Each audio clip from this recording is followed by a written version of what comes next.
Hello बच्चों, आज की वीडियो में हम पढ़ेंगे आप लोगों की क्लास 2 स्टैंडर्ड की एक poem that is I am lucky. मैं भाग्यशाली हूँ। तो बच्चों, अब जल्दी जल्दी शुरू करते हैं। If I were a butterfly I would be thankful for my wings. अगर मैं एक तितली होती तो मैं धन्यवाद करती अपने पंखों के लिए। बच्चों, बटरफ्लाई का मतलब है तितली एंड विंग्स का मतलब है पंख। इसमें एक बच्ची है जो सोचती है कि अगर वो एक तितली होती तो वो धन्यवाद करती अपने पंखों के लिए, क्योंकि बटरफ्लाई का जो पंख है वो बहुत ही सुंदर होते हैं। उसमें बहुत सारा डिज़ाइन बना रहता है।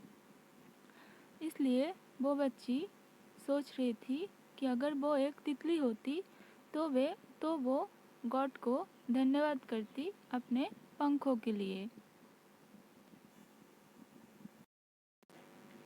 If I were a myna in a tree I would be thankful that I could sing. तो वो बच्ची फिर सोचती है कि अगर वो एक पेड़ पे रहने वाली मैना होती तो वो धन्यवाद करती कि वो गाना गा सकती है। If I were a myna in a tree I would be thankful that I could sing. अगर मैं पेड़ पर रहने वाली एक मैना होती तो मैं धन्यवाद करती कि मैं गाना गा सकती हूँ। बच्चों, मैना एक बर्ड है जो बोल भी सकती है एंड गाना भी गा सकती है। सिंग का मतलब है गाना। सिंग का क्या मतलब है? सिंग का मतलब है गाना। If I were a myna in a tree I would be thankful that I could sing. अगर मैं एक मैना होती तो मैं धन्यवाद करती कि मैं गाना गा सकती हूँ। If I were a fish in the sea I would be thankful that I can wriggle and giggle with glee. If I were a fish in the sea, I would be thankful that I can wriggle and giggle with glee. बच्चों, wriggle का मतलब है टेढ़े मेढ़े होके चलना, जैसे मछलियाँ चलती है। एंड giggle का मतलब है हंसना।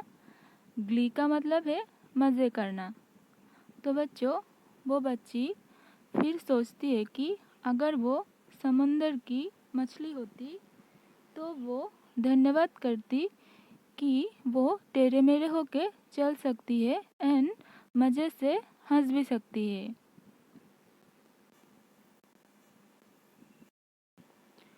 सो I just think I am lucky to be me, not you but me. तो वो बच्ची बोलती है कि मैं सोचती हूँ कि मैं भाग्यशाली हूँ, क्योंकि मैं हूँ, तुम नहीं हो। तो वो बच्ची क्या सोचती है कि मैं भाग्यशाली हूँ क्योंकि मैं हूँ, मैं अपनी जैसी हूँ, तुम्हारी जैसी नहीं हूँ। लकी का मतलब है भाग्यशाली। लकी का क्या मतलब है? भाग्यशाली। तो वो बच्ची क्या सोचती है? मैं अपनी जैसी हूँ, इसलिए मैं बहुत भाग्यशाली हूँ क्योंकि मैं तुम्हारी जैसी नहीं हूँ।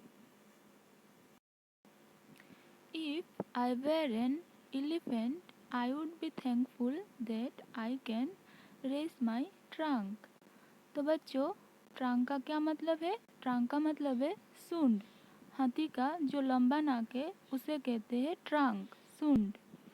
एंड एलिफेंट का मतलब है हाथी। If I were an elephant, I would be thankful that I can raise my trunk. तो बच्ची सोचती है कि अगर मैं एक हाथी होती तो मैं धन्यवाद करती अपने सूंड को, क्योंकि मैं अपने सूंड को ऊपर उठा सकती हूँ। अगर मैं एक हाथी होती तो मैं धन्यवाद करती क्योंकि मैं अपनी सूंड को ऊपर उठा सकती हूँ। ट्रंक का मतलब है सूंड। If I were a kangaroo, I would try to hop right up to the moon. If I were a kangaroo, I would try to hop right up to the moon. अगर मैं एक kangaroo होती तो मैं चांद तक hop करने की मतलब जंप करने की कोशिश करती। हॉप का मतलब है कूदना, मतलब कि जंप करना। कैंगारू एक जानवर है जो जंगल में रहती है।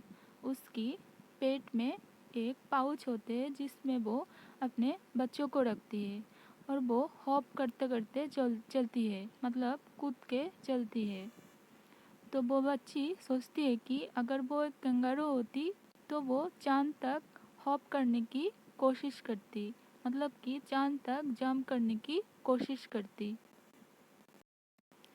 If I were an octopus, I would be thankful for my 8 arms.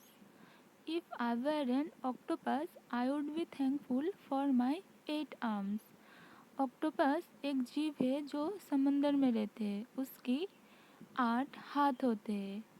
तो वो बच्ची सोचती है कि अगर मैं एक ऑक्टोपस होती तो मैं धन्यवाद करती अपने 8 आर्म्स के लिए, मतलब 8 हाथ के लिए। बच्चों, आपने ऑक्टोपस तो देखी होगी। ऑक्टोपस एक जीव है जो समंदर में रहती है। ऑक्टोपस एक ये है ऑक्टोपस। इसका 8 हाथ होते हैं। इसका क्या होता है? 8 हाथ होती है। तो वो बच्ची सोचती है कि अगर वो एक ऑक्टोपस होती तो वो धन्यवाद करती गॉड को कि उसके 8 हाथ है। So I just think I am lucky to be me, not you but me. So मैं सोचती हूँ कि मैं बहुत भाग्यशाली हूँ कि मैं हूँ, तुम नहीं हूँ। तो बच्ची सोचती है कि मैं बहुत भाग्यशाली हूँ क्योंकि मैं हूँ, तुम नहीं हूँ। What do you think you want to be? Do you want to be like me or just you? Just you? तो वो बच्ची अब पूछती है कि क्या आप क्या बनना चाहते हो? क्या आप मेरे जैसे बनना चाहते हो या फिर अपने खुद के जैसा? तो बच्ची अब पूछती है कि आप क्या बनना चाहते हो? क्या आप मेरे जैसे बनना चाहते हो या फिर आप अपने जैसा बनना चाहते हो? तो बच्चों, इस पोएम से हमको क्या सीखने को मिलता है? इस पोएम से हमको ये सीखने को मिलता है कि हमको अपने आप में खुश रहना चाहिए। ये सोचना चाहिए कि मुझे गॉड ने जैसे भी बनाया उसमें मैं खुश हूँ। अपने आप को मैं भाग्यशाली मानती हूँ। उसके लिए भगवान को धन्यवाद करना चाहिए। तो बच्चों, इसमें न्यू वर्ड्स क्या क्या है? फर्स्ट वन है बटरफ्लाई। बटरफ्लाई का मतलब है तितली। बटरफ्लाई का मतलब है तितली। देन सेकंड वन है मैना। मैना एक बर्ड है जो गाना गा सकती है, बोल भी सकती है। एंड थर्ड वन है फिश। फिश का मतलब है मछली। फिश का क्या मतलब है? मछली। देन नेक्स्ट वन इज क्या है? Kangaroo. Next one is kangaroo. Kangaroo ये है कैंगारू। ये हॉप करती है, ये जंप करते करते चलती है। Then last one is octopus. Last one is octopus. ये है ऑक्टोपस। ये समुंदर में रहती है। इसका 8 हाथ है। ये समुंदर में रहती है। इसका 8 हाथ है। सो बच्चों, अगर आप लोगों को मेरी वीडियो अच्छी लगी तो लाइक कमेंट कीजिए, साथ ही साथ मेरे चैनल को सब्सक्राइब भी कीजिए। Thank you for watching.